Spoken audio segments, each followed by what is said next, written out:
आज हम एक ऐसी सच्ची कहानी की बात करेंगे जो हमें ये सोचने पर मजबूर कर देगी कि क्या हर कर्ज पैसे से चुकाया जा सकता है। ये कहानी है दया की, एहसान की और एक ऐसे रिश्ते की जो एक दशक से भी ज्यादा लंबा चला।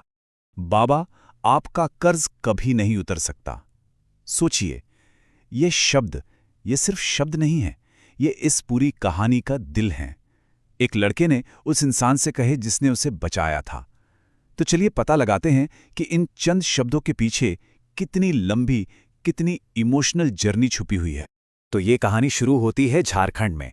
हमारा मेन कैरेक्टर है अर्पित, सिर्फ 18 साल का एक लड़का, और उसकी जिंदगी भयानक गरीबी से घिरी हुई थी। हालात इतने खराब थे कि उसे लगने लगा था कि वो अपने ही परिवार पर एक बोझ बन गया है। तो देखिए अर्पित की दुनिया कैसी थी। एक टपकती हुई छत, घर में खाली बर्तन, पिता दिहाड़ी मजदूर थे। मतलब जिस दिन काम मिला उस दिन घर में कुछ आया। भूख और झगड़े, बस यही था उसकी जिंदगी में। और फिर एक दिन अपने पिता से झगड़ा हो गया। बस वही एक पल था जब अर्पित को लगा कि अब बहुत हुआ, अब उसे कुछ करना ही होगा, अपनी किस्मत को बदलना ही होगा।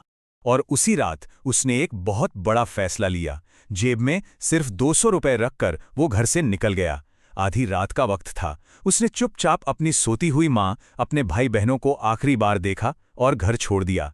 मन में एक ही बात थी कि जब तक अपने पैरों पर खड़ा नहीं हो जाता वो वापस नहीं लौटेगा।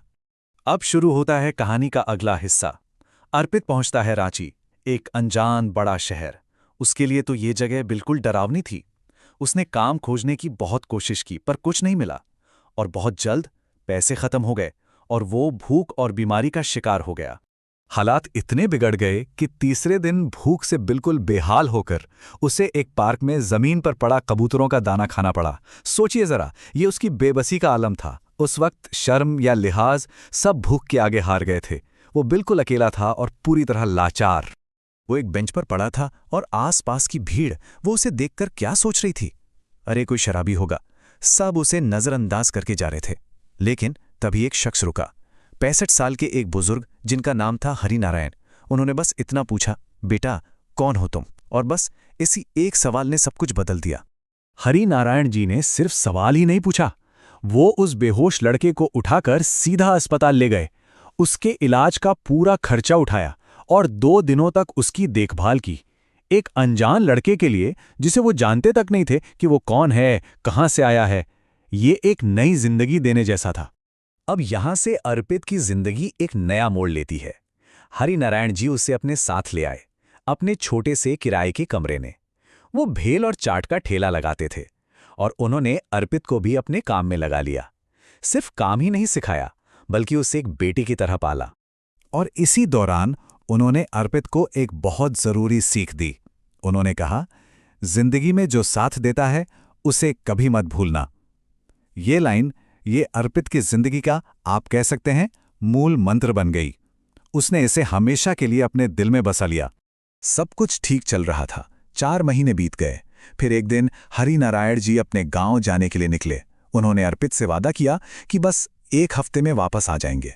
अर्पित को थोड़ी बेचैनी तो हुई, पर उसे अपने बाबा पर पूरा यकीन था। उसने उन्हें जाते हुए देखा, ये सोचे बिना कि ये इंतजार कितना लंबा खिंचने वाला है।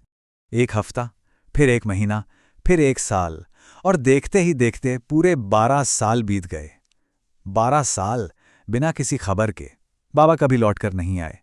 अर्पित अकेला रह गया, बस अपने मन में ढेर सारे सवालों के साथ। लेकिन अर्पित ने हार नहीं मानी। उसके जहन में अपने गुरु की यादें थी, उनकी दी हुई सीख थी, और उसी को अपनी ताकत बनाकर उसने अगले 10 सालों में अपनी जिंदगी को पूरी तरह से पलट कर रख दिया। देखिए उसका सफर। 2004 में उसने अपना खुद का ठेला शुरू किया, अकेले दम पर। फिर 2008 में पेंटिंग का काम सीखा, एक साथ 2-2 काम करने लगा। 2015 तक वो एक कामयाब कॉन्ट्रैक्टर बन चुका था। उसने कार भी खरीद ली थी। लेकिन इस सब के दौरान वो एक पल के लिए भी अपने बाबा को नहीं भूला। और फिर 2018 में उसे एक उम्मीद की किरण मिली, एक पुरानी डायरी में लिखा एक पता। बस फिर क्या था, उस पते को हाथ में लेकर अर्पित अपनी गाड़ी से सीधा उत्तर प्रदेश के उस गांव पहुंच गया। और वहां एक पुरानी सी चारपाई पर उसे वो चेहरा दिखा जिसका वो 12 साल से इंतजार कर रहा था। उसके बाबा हरि नारायण, जो अब काफी कमजोर और बूढ़े हो चुके थे। वो पल जब सालों का इंतजार खत्म हुआ। जब दोनों मिले तो पता चला कि बाबा क्यों नहीं लौटे। वजह बहुत दुखद थी। हरिनारायण जी ने बताया कि जैसे ही वो गांव लौटे उनके बेटे की मौत हो गई और उस सदमे के बाद उन्हें एक स्ट्रोक आया, जिससे वो लकवाग्रस्त हो गए और इसी वजह से वो कभी गांव छोड़कर वापस जा ही नहीं पाए। अब अर्पित की बारी थी वो कर्ज चुकाने की, जो पैसे का था ही नहीं, और उसने ये कर्ज अपने कामों से चुकाया। उसने बाबा का पूरा मेडिकल इलाज करवाया, उनकी दोनों पोतियों की शादी का पूरा खर्च उठाया, बाबा के दूसरे बेटे राहुल को अपने बिजनेस में गाइड किया, और यही नहीं, उनके टूटे फूटे घर को फिर से बनवाकर खड़ा कर दिया। उसने उस पूरे परिवार की जिंदगी बदल दी। लेकिन कहानी यहां खत्म नहीं होती। असल में ये हमें सफलता का असली मतलब सिखाती है। दया और अच्छाई का ये जो चक्र है, ये आगे भी चलता रहता है। कृतज्ञता या एहसानमंदी, अर्पित की पूरी कहानी इस एक शब्द का शायद सबसे अच्छा उदाहरण है। उसने उस इंसान को कभी नहीं भुलाया जिसने उसकी मदद तब की थी जब दुनिया ने उसे अकेला छोड़ दिया था। सोचिए, एक पार्क की बेंच पर एक अनजान लड़के को दिखाई गई थोड़ी सी दया, और उस एक काम ने एक दशक बाद एक पूरे परिवार की जिंदगी को कहां से कहां पहुंचा दिया। ये कहानी हमें बताती है कि इंसानियत का एक छोटा सा काम भी कितना बड़ा असर डाल सकता है। और आखिर में ये एक सवाल हम सबके लिए छोड़ जाती है कि अगर हमारी जिंदगी